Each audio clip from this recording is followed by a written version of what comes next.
నేను government polytechnic college Vijayawada Ramesh hospital అక్కడ దాకా వెళ్తాను. రోజు వెళ్ళడానికి రావడానికి 80 రూపాయలు అయ్యేది.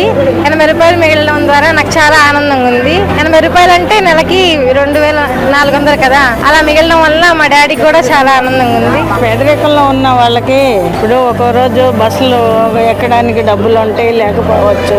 అలాంటి వాళ్ళకి ఇది మంచి అవకాశంగా ఆయన పెట్టాడు.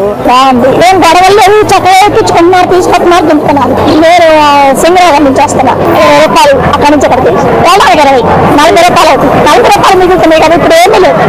జాగ్రత్తగా తీసుకుని జాగ్రత్తగా దింపారు. గేట్లో కూడా ఎవరిని ఉండొద్దు అంటున్నారు. చక్కగా అందరినీ లోపల కూర్చోబెడుతున్నారు. చక్కగా సీట్లు ఉంటున్నాయి. చక్కగా నేను పొద్దున ప్రయాణం చేసా, ఇప్పుడు ప్రయాణం చేశాను. బాగుంది, హ్యాపీగా ఉంది. చాలా సంతోషంగా ఉంది సార్. ఇలా కడతాం మూలంగా మాకు కూడా డబ్బులు సేవ్ అయినట్టుంటాయి కదా సార్. ఎందుకంటే రోజు జాబ్లకి వెళ్ళే వాళ్ళకి ఛార్జీ డబ్బులు అవుతానే ఉంటాయి.